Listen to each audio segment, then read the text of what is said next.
Hello there, my beautiful soul fams. My name is Catalina. Welcome back to my channel, Moonlight Awakening. I'm an awakening coach. I also do angel readings, energy readings. I also make beautiful jewelry and pendants just like these. And so yeah, and I sell my beautiful creations on social media, and I have an Instagram and on Facebook.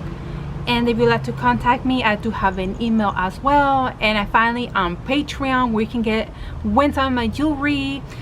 I will do angel readings for you, just to say how much I appreciate, you know, for your extra support. Okay, so please look down all those links, okay, below this video, and message me if you have any questions at all. Okay, so anywho, yes, why give up drinking and clubbing? Well, I gave up drinking, like, it's gonna be almost 3 years. So yes, I'm very proud of myself.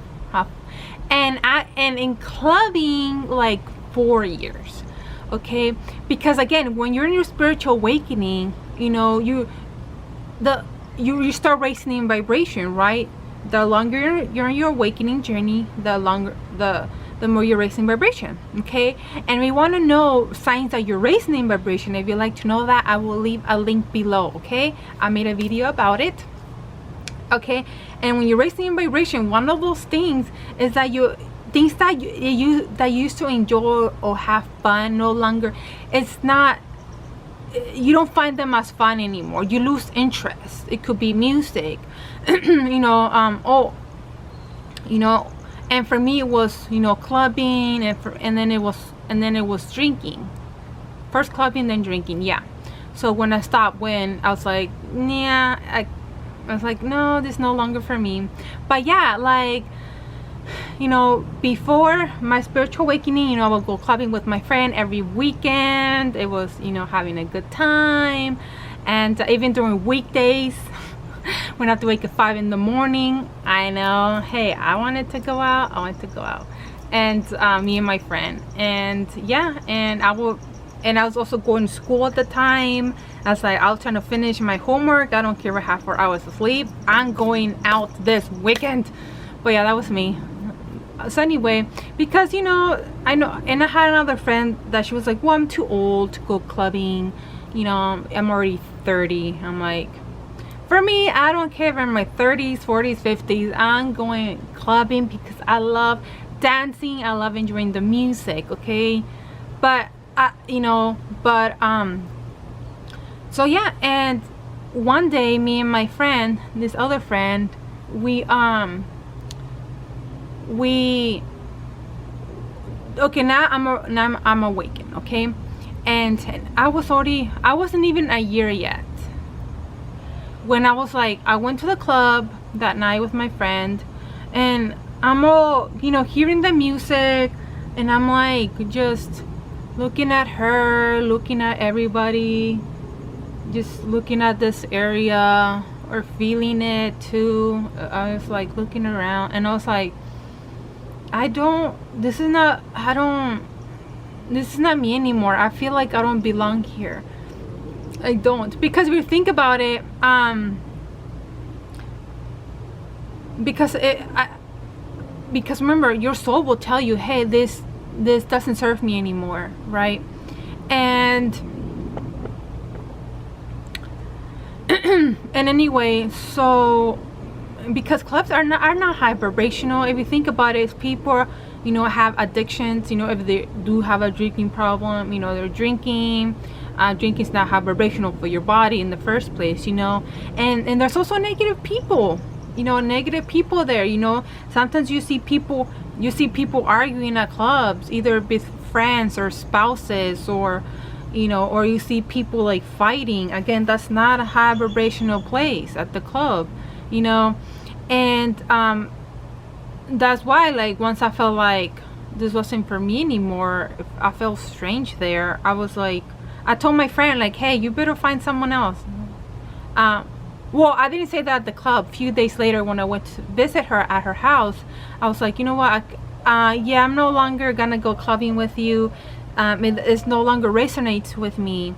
So, you know, find some other friend to go clubbing. Hey, if you want to chill out at the park, or chill out, you want me to chill out with you at your house, and I will gladly do that, but no more clubbing. Don't invite for clubs anymore.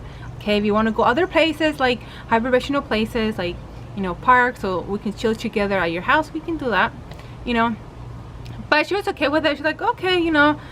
She didn't get mad or anything. I didn't think she was gonna get mad anyway. So if the person gets mad, then that's on them. That's nothing to do with you. You're not here to please others. Okay. So anyway, and then when I started drinking, it was when I was 21. Once I turned 21, you know, you and your friend, this is before my awakening. Okay, I wasn't awakened yet.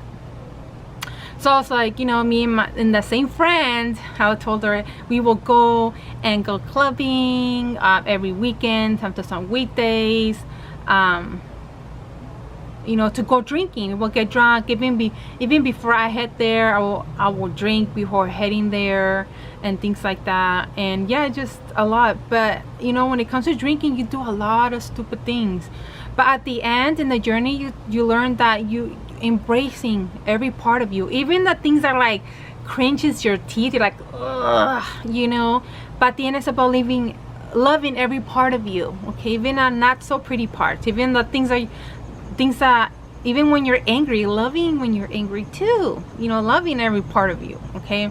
So anyway, so I'm just, you know, loving every part of me, even the ones that are like stupid things I've done when I'm drunk.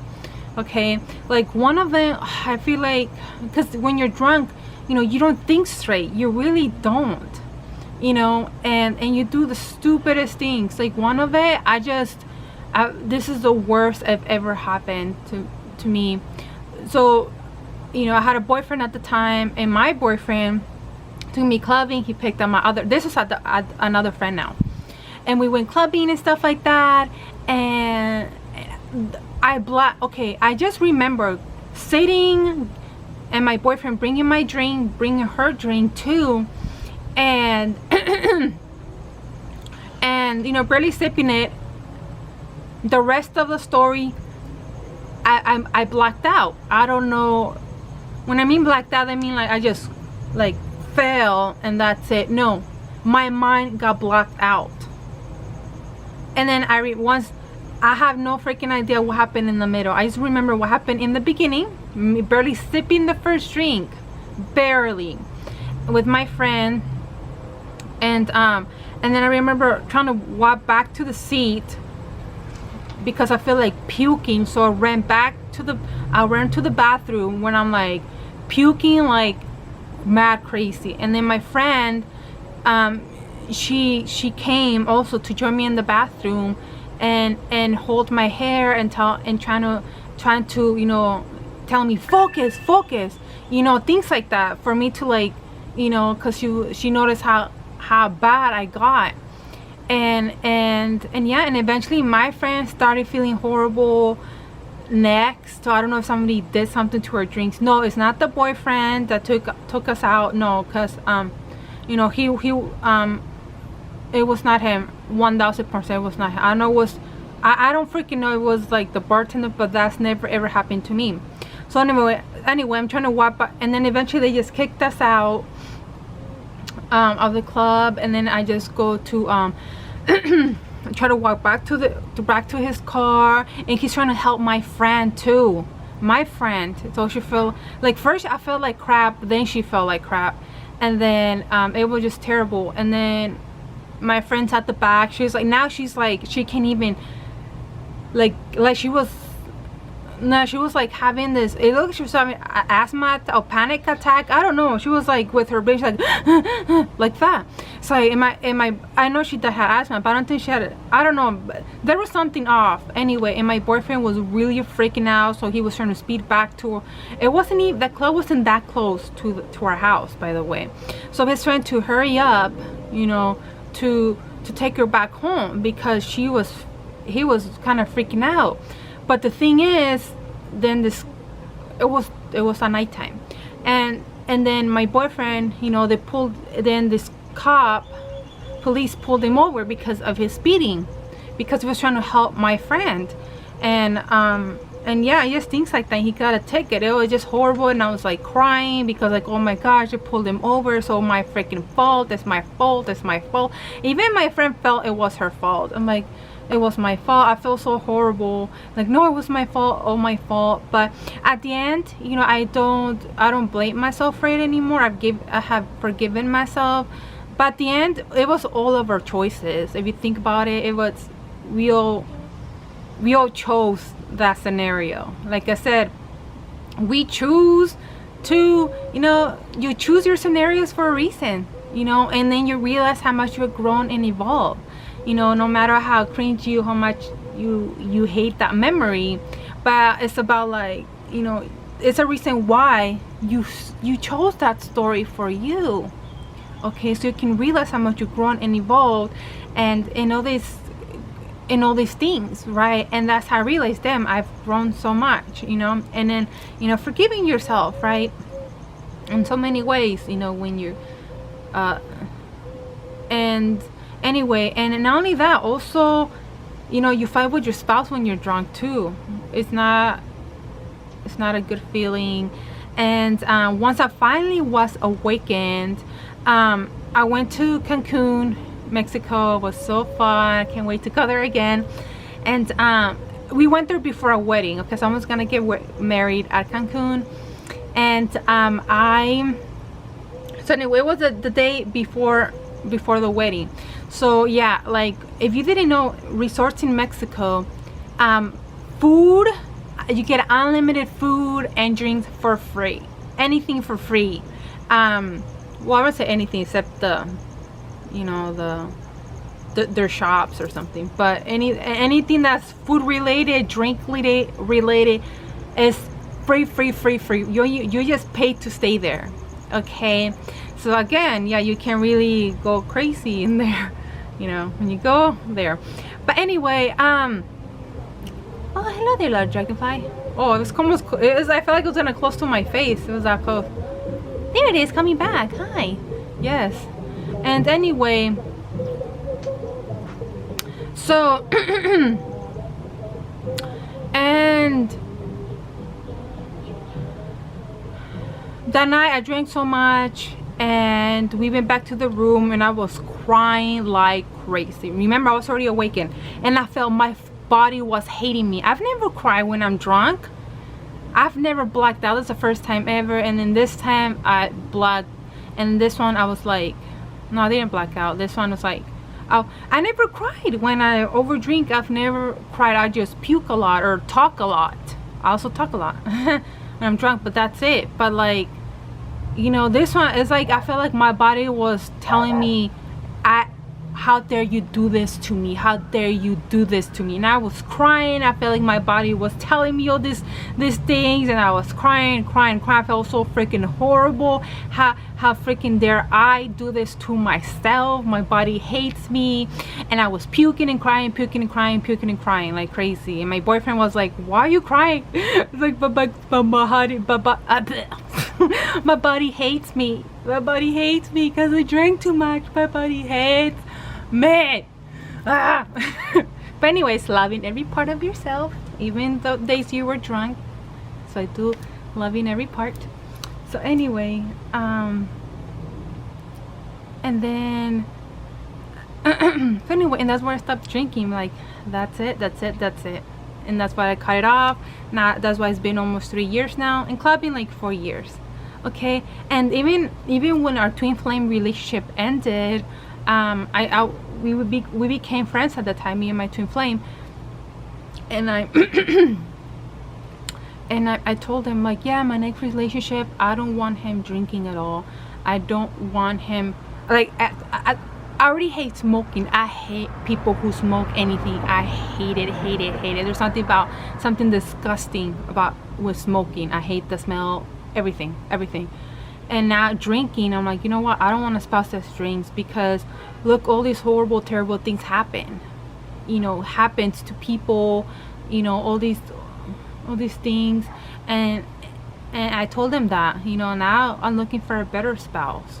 And anyway, but at the end, like, not only that, I also helped my twin flame gave up drinking because he eventually understood why too. It's like, you know what, because when I stopped drinking, then he stopped drinking too. So it just, see how it works when you you know, after everything you went through, you find what's best for you. Like, this no longer serves me, and this is what I expect now in my next relationship or in my life now, right? So yeah, so when you move forward, other people behind you will move forward. Trust me on that. So if you want your family to move forward, or any people that you love in your life, you need to move forward first. And I'm feeling, yeah, you need to be the first one stepping forward, whatever that is.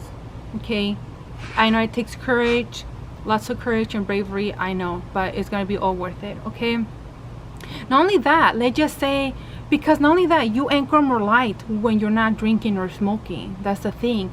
Okay, like right now, yeah, there's a lot of energies coming through from the galactic sun, and yeah, everybody's receiving these energies, but who's gonna receive the energies more? Someone who's been drinking, someone who's always drinking and smoking, or someone that is not drinking and smoking? Who's gonna receive more and more of the anchoring, more of the light?